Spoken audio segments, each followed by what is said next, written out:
Mirrors and Dreams, Book 2 of the Unseen Scar series, written and narrated by C.R. Saxon. Chapter 6. Elf walked along the twilight beach like always, but her question was different this time. Are you ready? The dream felt different. Instead of a recording, it felt alive, vivid. A grin spread under sapphire eyes as the elf repeated herself. I am. Zephyr clenched his fist at his shoulder. And when you see your cousin? I don't want to think about that. Those blue crystals floated before him, taunting him, egging him. Am I ready for his nonsense? He tapped his forehead, dropped his palm to face it, and shook his head. I don't know. What is it? The elf's stance screamed for him to hurry. His hands hesitated, then clenched tight. My aunt told me some things. The elf smirked and pointed up. These things? All around him played the conversation about Family Week. Yeah, those things. You don't believe her. My aunt wouldn't lie to me. But you can't believe your cousin would help anyone. He never has. Rude and withdrawn, he only thinks about himself. Golden hands flew as he spoke. The elf stood taller. If she wouldn't lie, then he must be covered in scars. I know. You said you hadn't seen them. I haven't. He faced her, only to find the elf genuinely confused. Do you know who caused them? Silently, he shook his head. You truly don't? No, ma'am. Stepping forward, she bore down. But you've beaten him. His hands moved more honestly than his voice could portray. Yes, but I've never scarred him. I've never beaten him so badly he went to a healer. But you've beaten him badly enough to need one.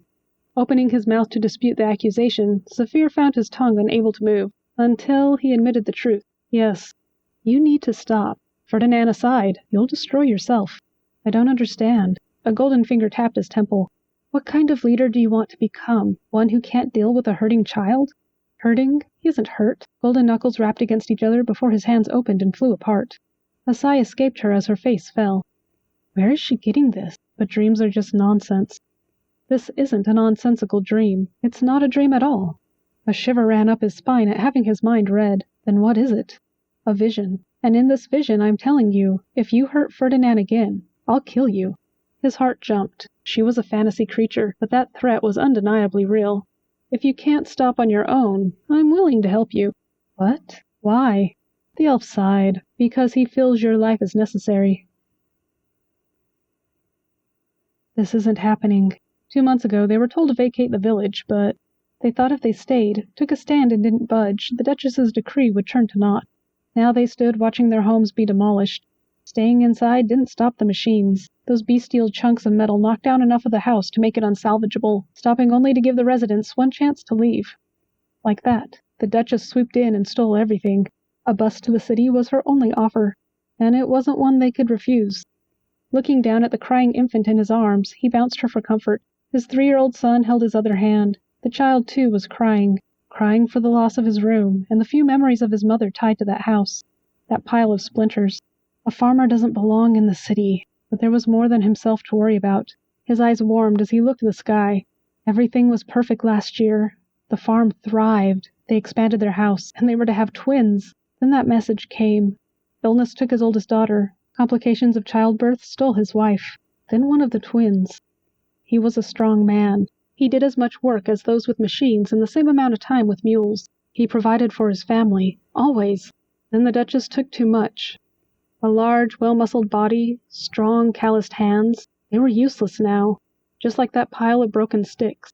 As the shock eased, his own tears fell. Sobs racked his body. Sinking down, he pulled his son close, apologizing. He'd die and reunite with his wife and 2 daughters. His heart ached for this, but there were 2 who needed him here and now, and for a long time yet. I don't know what to do, he prayed to his wife, but I'll make sure they grow strong. I'll give them a good life so I can face you, my love. Watch over us. Watch our children grow. He wept, children in his arms. Minutes stretched on, shadows shortened, then lengthened again. Light ebbed away. His tears dried up by the time shiny shoes stopped before him.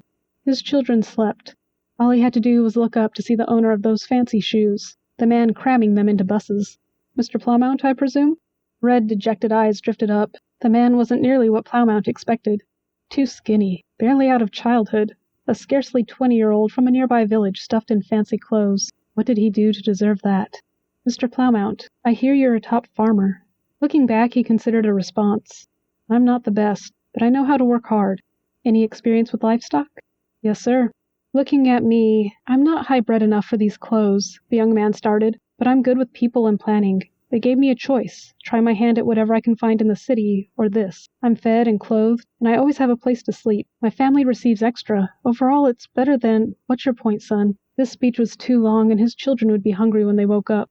These lands will be used for mass food production. A few hard-working people are needed to run machines and tend to animals. The fancily shod young man shifted uneasily. It's not what you had, but everyone chosen to stay has a room at what was Tilly's hotel. Some adults were chosen to watch children, others to work. There are benefits, but unless you're interested. The man looked down at his sleeping children. Farming didn't exist in the city. There was nothing for him there. But mass production, it wasn't farming, not really. It was needed to feed a country, but it wasn't farming, not as he knew it. But it was closer than anything else he'd find. What happened? It took moving a mountain to open his eyes. When he did, Ferdinan found himself on the sack in his closet. When did I get here? Every muscle ached, begging him to move. How long have I... Pushing himself to unsteady feet, Ferdinan forced himself to move. Hoya demanded I play for her. Red-hot coals filled the pit of his stomach. Tainted iron ate holes in him. What is this? The heat in his gut moved to his face. I screamed at the voice. In the middle of class. All-consuming shame seized him. Of all the horrible things he'd done, this was as humiliating as... John's voice called out when he opened the closet door, making him wish more fervently he was dead.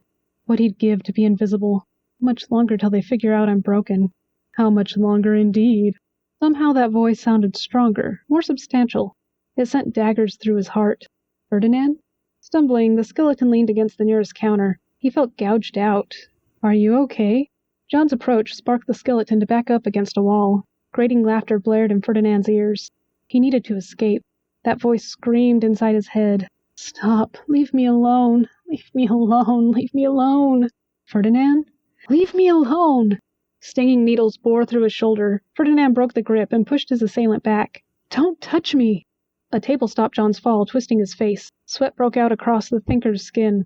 Ferdinan, talk to me. You can't resist hurting people. The calmness in his ally's words made Ferdinan cringe. I'm tired. I can't do this right now. Pale and shaky, John steadied his breath. Ferdinan? Please stop. Ferdinan, no one cares. No one cares echoed inside him, delighting the voice beyond measure. No one cares about you. How could they? There's no reason to be this embarrassed. Just relax. Focus, please. But he couldn't do this. Couldn't deal with anyone. Sliding over to the window, he looked out. Please stop. What's wrong? Please, stop, Ferdinan pleaded. Screaming drums wailed in his ears. Tears streamed down his face. The picture of Zhao's dearly beloved sister smiled at him. This night was his vigil for her. Morning sun stung swollen eyes. Night ended, though the song hadn't. But that didn't matter. I'm useless like this, but no more. Turning off the earpiece, Zhao placed it on the table and left the room. He wasn't gone long, just long enough to gather metal sheets and tools to work them. Building with his hands was foreign. But if he couldn't do this, how could he rebuild his shattered country? Dumping everything on the table, Zhao grabbed the hammer and raised it. Every dark thought, every pain, every jot of anger was focused on the earpiece. Ferdinand's music consoled him, but my last night of weakness is over. Now I become the new. Dawn ushered in the first day of his 20th year. He was old enough to step onto the new's throne if needed. A block and a half. A block and a half to become the man his country needed. Glaring at the earpiece, he waited for his heart to let go of the anger, the fear. Only then, only when calm set in.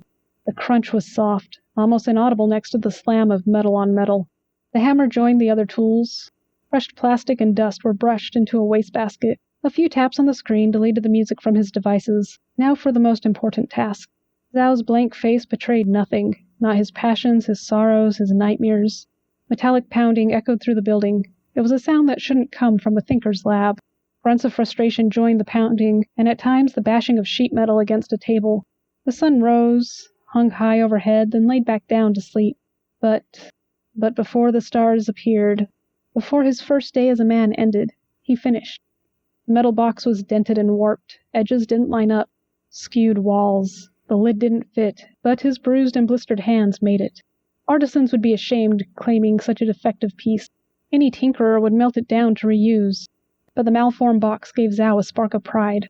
It wasn't perfect, But he made it. Neither had he given up, overcome with defeat at the impossible. And if he did it once, he'd do it again. I'll keep improving till I make a box you'd love. It might be simple, even useless, but knowing his hands could build. Now to build himself into the new his country deserved. Picking up Rura's pitcher, he put it in the box and placed the lid.